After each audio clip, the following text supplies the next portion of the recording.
Hi, my name's Danielle, and I'm a speech-language pathologist who specializes in orofaciomyofunctional therapy. But beyond that, I'm also a mother, and I am someone who's really passionate about breastfeeding, both from a professional and from a personal standpoint. And I dealt with chronic clogged ducts and multiple bouts of mastitis within just my first few weeks of becoming a mother.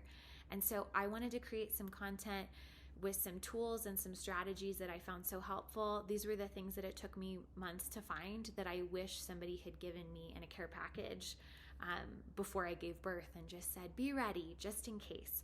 So these are the things that I found to be the most helpful in addressing clogged ducts and mastitis. This is just a reminder that everything that I share is my personal experience and my personal journey. None of it is medical recommendation. None of it is medical advice. If you are considering implementing any of these strategies or tools, always check with your healthcare professional, your midwife, your OBGYN, etc.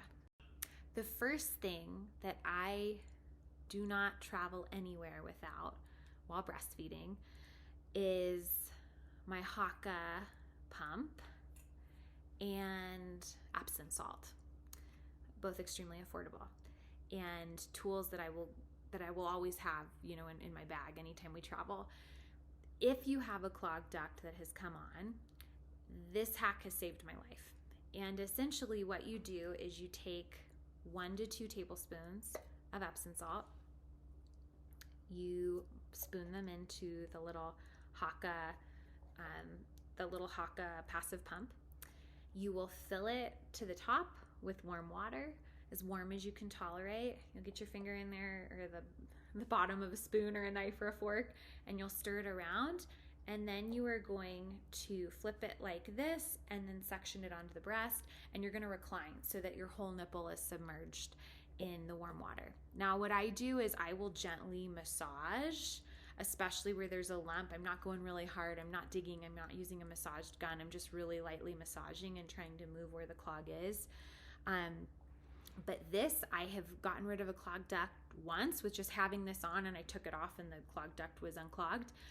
Another strategy though, if you have a very severely clogged duct, is that you can go between doing the Epsom salt soak with the Haakaa and then pumping, and then go back to do a soak and then pump. For me personally, I have a very high milk supply. I have a very powerful letdown. So I would, when I had a clogged duct, I would do this. I'd have it on the breast for about 5 to 10 minutes. On average, I'd say like 7 minutes.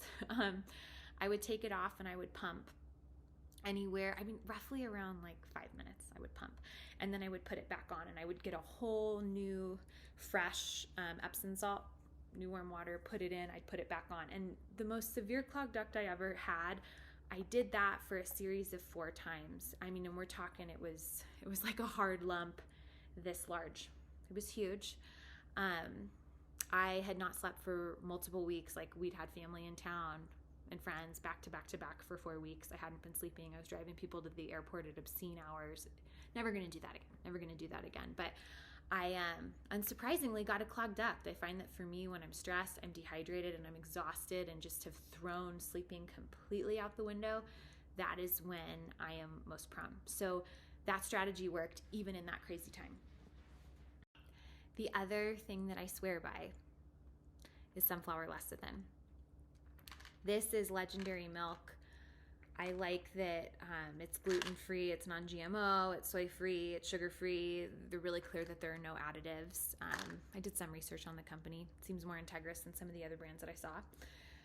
My midwife had recommended, before my son was born, taking 1,200 milligrams a day. I did not take her up on it, and I really wish that I had. This is something that I think every breastfeeding mother should have on her, medicine cabinet shelf.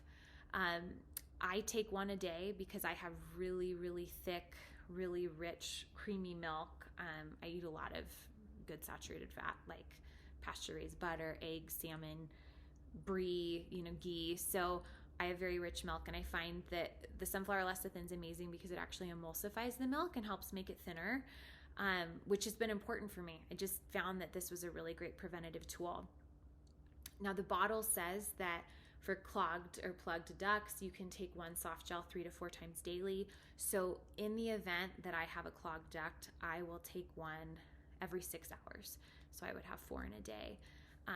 Which again, my son had his tongue tie release. If you see my video on my son's tongue tie release, it really hasn't been an issue for me having, perpetually clogged ducts since he had the release, but it's still a great tool to have on hand because I find that when I'm dehydrated, when I'm stressed, and if I'm extra exhausted, you're all 3 of those things a lot when you're a mom, but if you're those 3 things extra, that's really when I'm most prone to getting a clogged duct, and this is something I always got in my back pocket.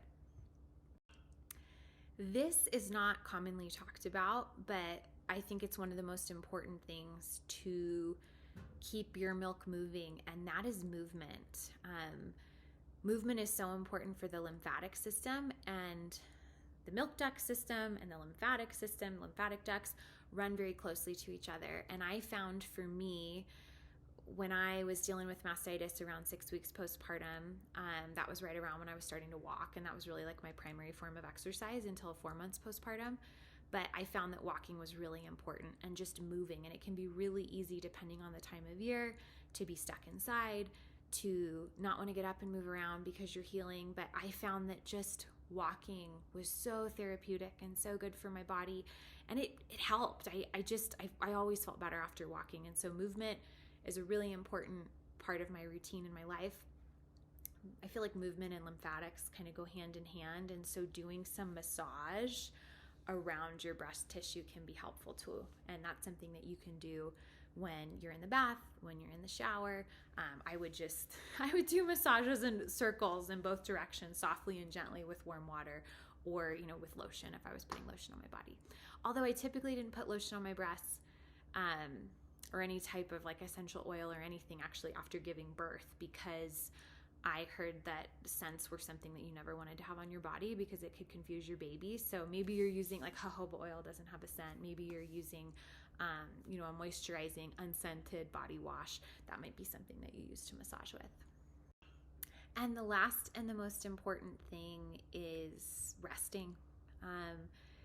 It's so hard to hear that as a new mother, as a new parent, as a new caregiver, but resting is so, so important. And for me, motherhood has really taught me how to identify my needs and ask for help a lot earlier. Before becoming a mom, I was profoundly independent and self-sufficient and would really only ask for support like if things were going to crash and burn.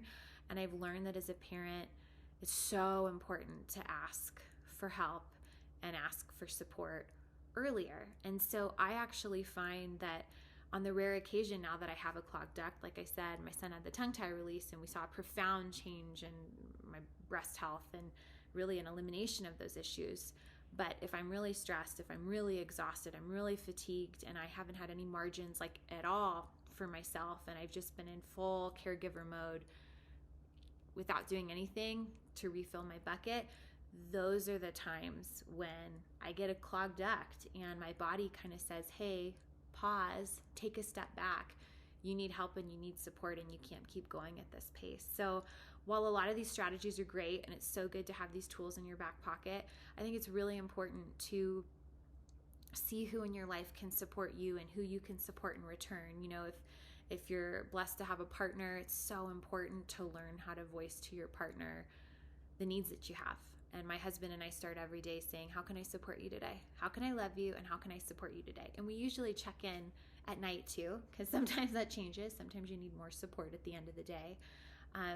And then the other thing, if you don't have a partner, maybe you have a neighbor, or maybe you have a friend who's in a similar season who also has a young child. And I think that trading support can be so beautiful and so incredible. Or maybe there's a family in your neighborhood who you've gotten to know well and you trust and you feel safe with. You've met both parents, and maybe you and one of the parents or caregivers, once or twice a month, you guys can swap and just sit on each other's couches, while baby sleeps, and, while they go out and run errands or take care of themselves or do something for themselves.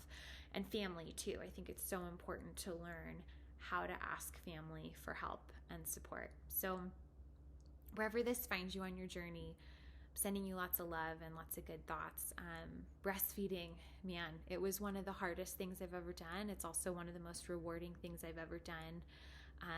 And I just wished I'd had more women to support me and share their stories with me. So hopefully some of these tools have helped you. If you're more interested in my experiences with mastitis or my son's tongue tie release journey, you can always click on those videos. But wherever this video finds you, just sending blessings your way and hope that you're well on your journey. Thanks so much for tuning in.